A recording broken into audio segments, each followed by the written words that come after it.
오늘 하나님의 말씀 데살로니가 전서 4장 6절부터 8절까지의 말씀입니다. 데살로니가 전서 4장 6절부터 8절 우리 함께 읽도록 하겠습니다. 데살로니가 전서 4장 6절에서 8절입니다. 시작. 이 일에 분수를 넘어서 형제를 해하지 말라. 이는 우리가 너에게 미리 말하고 증언한 것 같이 이 모든 일에 주께서 신원하여 주심이라. 하나님이 우리를 부르심은 부정하게 하심이 아니요 거룩하게 하심이니 그러므로 저버리는 자는 사람을 저버림이 아니요 너에게 그의 성령을 주신 하나님을 저버림이니라. 아멘. 사도 바울이 거룩의 삶에 대해서 말씀하는 이 부분은 어떤 의미가 있느냐? 자신의 육적인 욕심에 따라서 살 것인가? 아니면 거룩한 사랑을 따라 살 것인가에 대해서 너희가 결정해라 라는 말씀입니다. 우선 사도는 음란 때문에 분수를 넘어서 형제를 해하지 말라고 6절에 말씀하고 있어요. 이 말씀이 잘 이해가 되지 않는 부분이 있습니다. 6절 한번 읽겠습니다. 시작. 이 일에 분수를 넘어서 형제를 해하지 말라. 이는 우리가 너희에게 미리 말하고 증언한 것 같이 이 모든 일에 주께서 신원하여 주심이라 라고 말씀하고 있습니다. 우리가 생각할 때 음란 때문에 분수를 넘어서 형제를 해하지 말라라는 이 말씀이 언뜻 이해가 잘 되지 않습니다. 왜냐하면 음란 때문에 형제를 해하지 말라는 것, 이거는 세상의 일이지 교회 안에서는 일어나지 않는 일이기 때문입니다. 그렇죠. 그런데 이 음란의 문제가 그 당시 사람들의 사업과 관련이 있다면 우리는 이 말씀을 잘 이해할 수가 있어요. 그 당시 사람들은 사업을 할 때 조합을 결성해서 사업을 했습니다. 그런데 이게 문제가 있는데 이 사업의 회의를 시작할 때, 이 사업 조합의 회의를 시작할 때 무엇을 먼저 시작했냐면 무조건 우상에게 제사를 지내고 시작했습니다. 물론 그 우상에게 제사를 지낼 때 음란의 일이 동반되는 것은 당연한 일이었습니다. 그래서 그 당시 음란을 행하는 일과 돈을 버는 일은 아주 깊게 연관이 되어 있었습니다. 그렇다면 그 당시 데살로니가 교회 안에는 같은 업종에 종사하는 사람들이 분명히 있었을 것입니다. 그렇게 같은 업종에 종사하는 사람 중에서 같은 신앙생활을 하는 사람이 있었을 것인데 그 사람이 다른 사람에게 해를 끼칠 수 있었다는 말씀이에요. 그래서 음란의 일로 형제를 해하지 말라는 말씀은 직접적으로 음란 때문에 형제를 해할 수 있는 가능성과 함께 돈 문제로 형제를 해하지 말라는 말로 바꾸어서 해석할 수가 있습니다. 그래서 6절 후반부에 뭐라고 말씀하고 있어요? 이는이라고 한번 읽어볼까요? 시작. 이는부터 시작. 이는 우리가 너희에게 미리 말하고 증언한 것 같이 이 모든 일에 주께서 신원하여 주심이라 라고 말씀하고 있어요. 그래서 이 음란을 피하라는 말씀은 어떻게 되는 거냐면 우리 생활 전반에 걸쳐서 연결되고 있음을 우리는 발견할 수가 있습니다. 보면 요즘에도 세상적으로 사업을 하는 사람들이 이 음란의 죄에 쉽게 빠지는 이유도 여기에 있는 것입니다. 그러니까 예전에 부정한 방법으로 자신의 색욕을 채우고 자신의 이익을 채우는 삶을 사는 것이 아니라 하나님의 거룩함으로 하나님의 은혜로 자신을 채우는 삶을 살아야 한다고 하나님께서는 7절 말씀으로 이렇게 말씀하고 있는 것이에요. 우리 함께 읽겠습니다. 7절 시작. 하나님이 우리를 부르심은 부정하게 하심이 아니요 거룩하게 하심이니 라고 말씀하고 있어요. 이전에는 어떻게 했습니까? 우리는 옛 자아가 좋아하고 육신이 좋아하는 색욕과 음란과 이 세상의 정욕을 자랑을 추구해 왔습니다. 그런데 우리는 어떠한 존재가 되었습니까? 완전히 다른 존재가 되었습니다.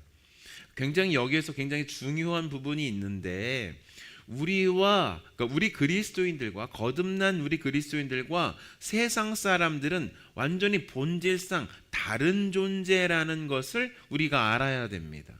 우리를 어떤 수준으로 끌어내리면 안 되냐면 세상 사람들과 거듭나지 못한 사람들의 그 수준으로 끌어내려서는 안 됩니다. 우리가 예전에는 색욕과 음란과 자랑과 이 세상의 욕심이 필요했습니다. 그런데 성령 하나님께서 우리의 존재를 완전히 바꿔주셨기 때문에 우리들은 더 이상 이런 것들이 필요하지 않는 존재가 되었다는 것입니다. 우리는 거룩이 필요하고, 우리는 하나님의 영광이 필요하고, 우리는 하나님의 사랑이 필요하고, 우리는 하나님의 은혜가 필요한 존재로 완전히 뒤바뀜 되었다라고 말씀하고 있는 것입니다.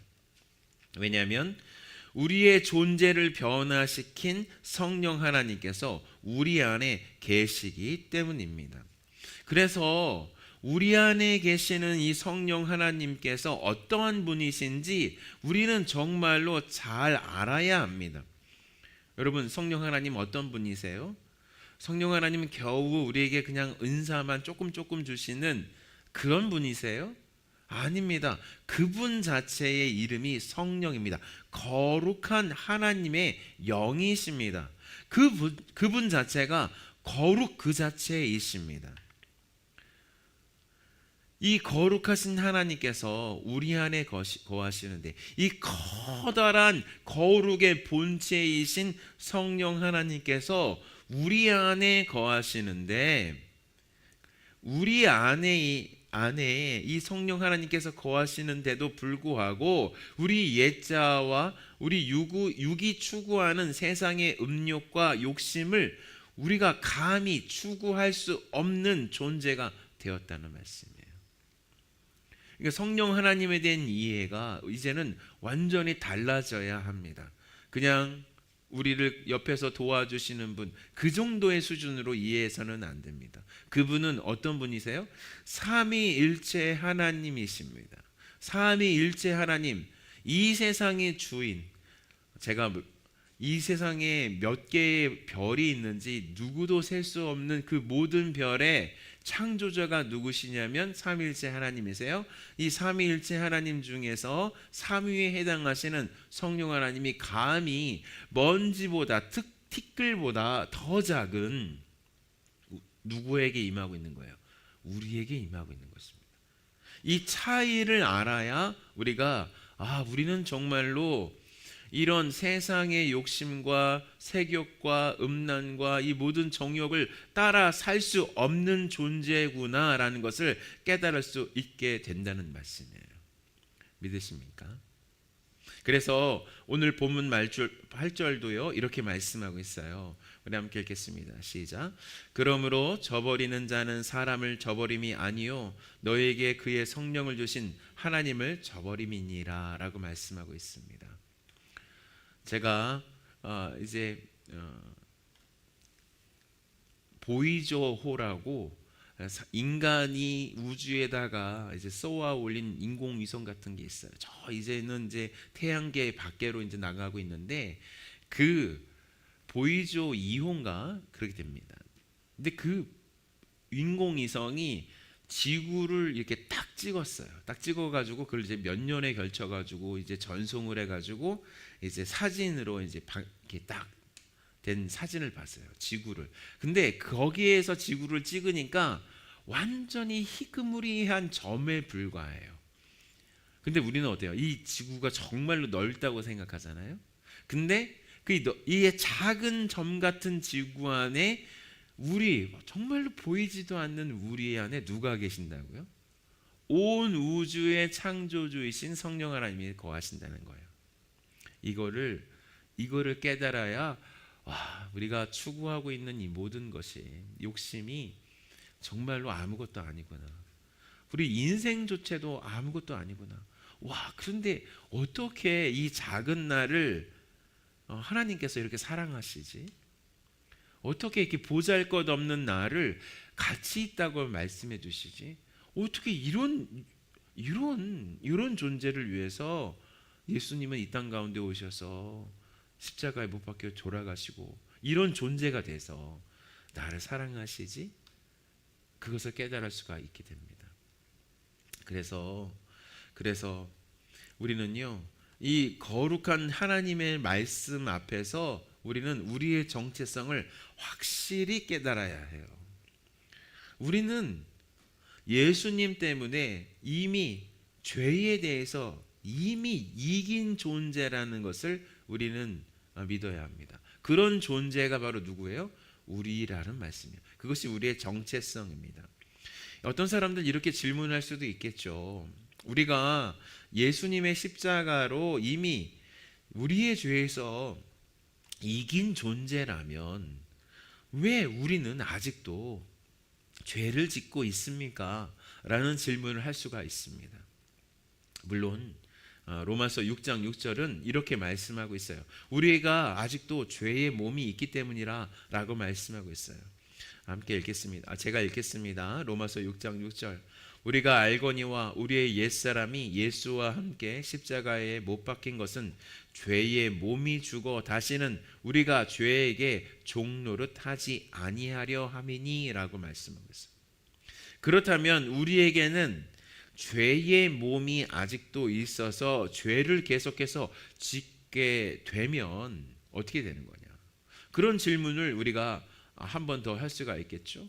우리는 그러면 죄의 몸이 있기 때문에 죄를 짓게 되면 우리는 구원을 받지 못하는 것입니까? 라는 질문을 할 수가 있습니다. 그렇지가 않다는 거예요. 예수님께서는 이미 십자가에서 어떻게 했어요? 우리의 죄를 처리하셨습니다. 그래서 죄는 우리를 절대로 지배할 수 있다? 없다는 거예요. 로마서 6장 14절 굉장히 중요한 말씀입니다. 로마서 6장 14절에 이렇게 말씀하고 있어요. 죄가 너희를 주장하지 못하리니 이는 너희가 법 아래 있지 아니하고 은혜 아래 있음이라 라고 말씀하고 있어요. 죄가 우리를 주장할 수 있다고 말씀하고 있습니까? 아니요. 우리가 어디 안에 있기 때문이에요? 은혜 아래 있기 때문이라고 말씀하고 있습니다. 그래서 이 두 가지의 깨달음이 오늘 말씀을 통해서 우리가 와야 됩니다. 우리가 어떠한 존재인가에 대한 깨달음, 우주보다도 더 크신 그 성령 하나님께서 누구 안에 거해요? 아주 정말로 먼지보다도 못한 우리 안에 거하는 존재, 그게 우리의 정체성입니다. 그리고 이것을 깨닫는 것을 통해서 우리는 마음대로 살 수가 없구나, 우리는 정말로 거룩의 삶을 살 수밖에 없구나라는 깨달음을 가져야 하고, 그런데 왜 나는 자꾸 가끔씩 죄에 빠질까? 나는 하나님을 믿지 않는 것은 아닐까라는 그 잘못된 믿음, 잘못된 불신앙 속에서도 우리는 구원받아야 해요. 왜냐? 이미 예수님께서, 이 우주보다도 더 크신 예수님께서 나의 죄를 갚기 위해서 그 모든 죄값을 치르셨기 때문이라는 그 놀라운 은혜 가운데 있어야 됩니다. 이런 자기 정체성과 믿음이 있은 후에 죄와 싸울 수가 있는 거예요. 죄를 싸우려면 이 정체성 가운데 굳건히 있어야 죄와 싸울 수 있다는 것을 믿고, 하나님, 오늘 주님, 저희가 이 믿음 가운데 굳게 서게 하여 주시고 죄와 싸워서 이기게 하여 주시옵소서. 거룩을 선택하는 저희가 될 수 있도록 도와주시옵소서라고 하나님께 매달리고 우리 결단하며 나아가야 됩니다. 그런 은혜가 우리 모두에게 있기를 예수님의 이름으로 기도합니다. 축원합니다. 아멘. 할렐루야. 지금 우리 데살로니가전서 4장 6절에서 8절까지 우리가 어떠한 존재인지 지금 사도 바울이 데살로니가 교회 성도들에게 말했던 것처럼 우리에게도 말하고 있는 것입니다. 하나님, 너희는 이런 존재구나. 너희는 이렇게 거룩을 쫓아 살 수밖에 없는 존재다라고 말씀하고 있습니다. 하나님, 이 말씀이 저와 또한 저 주위에 그리고 우리 가족들에게 하나님 그대로 적용될 수 있도록 주여 도와주시옵소서라고 함께 기도하면서 나가겠습니다. 기도하시겠습니다.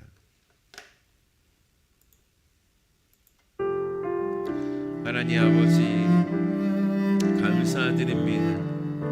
하나님, 우리가 어떠한 존재인지 깨달으려면 우리 안에 계시는 성령 하나님이 얼마나 위대하신 분이신지, 성령 하나님이 얼마나 크신 분이신지 그것을 깨닫는 것부터 시작된 것을 저희가 알고 있습니다. 하나님 아버지, 주님 역사하여 주시고 인도하여 주시옵소서. 이 깨달음 가운데 저희가 들어갈 수 있도록 주여 도와주시옵소서. 하나님, 우주보다도 더 커신 주님, 하나님, 그 모든 거룩의 출발점이시며 그 자체가 거룩이신 성령 하나님께서 하나님 우리 안에 계시는데, 하나님, 우리가 어떻게 죄를 짓고 살아갈 수 있겠습니까? 우리가 어떻게 하나님을 배반하며 살아갈 수 있겠습니까? 하나님을 사랑하며 하나님을 경배하며 살아갈 수 있도록 주여 도와주시고 역사하여 주시옵소서. 하나님, 그렇게 하실 주님의 이름을 찬송하며 또 찬송하며 역사하여 주시고 인도하여 주시옵소서. 그렇게 하실 주님의 이름을 찬송하며 또 찬송하며 하나님, 주님, 우리에게 하나님, 주님이 주시는 놀라운 평강만이 있게 하여 주시옵소서. 하나님, 우리 안에 하나님이 주시는 놀라운 은혜만이 있을 수 있도록 주여 도와주시옵소서. 하나님, 두려움과 하나님으로부터 오지 않은 그 모든 것들 나사렛 예수 그리스도의 이름으로 대적합니다. 두려움을 주는 더럽고 악한 영아 예수 그리스도의 이름으로 명하노니 우리 가운데서 떠나갈지어다. 하나님, 평강을 깨는 더럽고 악한 영들아 예수 그리스도의 이름으로 명하노니 떠나갈지어다. 너희가 속이는 더럽고 악한 영아 예수 그리스도의 이름으로 명하노니 떠나갈지어다. 하나님 앞에서 이 놀라운 말씀 가운데 들어가지 못하게 하는 속이는 영들 예수님의 이름으로 명하노니 우리 둘산이 침례교회 가운데서 우리 성도들 가운데서 완전히 묶임을 받고 떠나갈지어다. 우리가 어떠한 존재인지 그것을 계속해서 잊게 하며 우리의 정체성 가운데 잊지 못하게 속이는 것들 예수님의 이름으로 명하노니 우리 둘러싸인 침례교회 가운데서 떠나갈지어다. 하나님 아버지, 주님, 성령 하나님 깨달음을 주시옵소서. 성령 하나님 믿음을 주시옵소서. 성령 하나님 우리의 갈 길을 밝혀 주시옵소서. 그래서 주님, 하나님이 주시는 이 놀라운 말씀 가운데 저의 삶을 드리며 살아가는 놀라운 역사가 일어날 수 있도록 주여 도와주시고 역사하여 주시옵소서.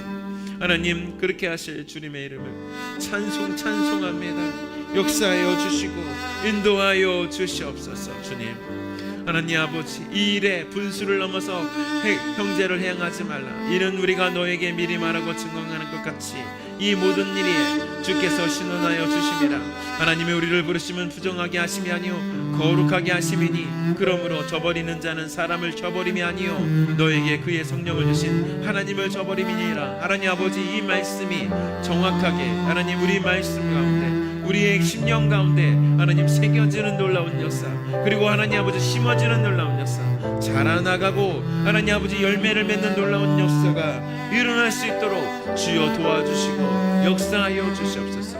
그렇게 하실 주님의 이름을 찬양하며 하나님을 찬양하며 하나님을 높여드릴 수 있도록 주여 도와주시옵소서. 그렇게 하실 주님의 이름을 높여드립니다.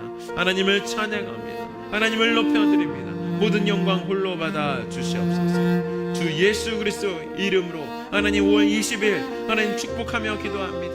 우리 둘러싸인 침례교회 성도들 한 사람 한 사람 축복하며 기도합니다.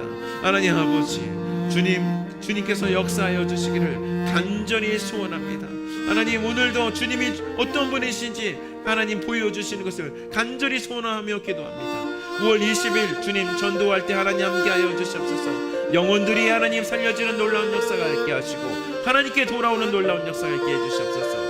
하나님 아버지, 수요 예배 가운데 하나님 함께하여 주시며 하나님 저희가 만나는 모든 사람들에게 축복이 되는 놀라운 은혜가 있게 하여 주시옵소서. 그렇게 하실 주님의 이름을 찬양합니다. 하나님, 5월 20일 수요일 주님 앞에 올려드리며 이 모든 말씀 우리 주 예수 그리스도의 이름으로 간절히 기도했습니다. 아멘, 아멘, 아멘.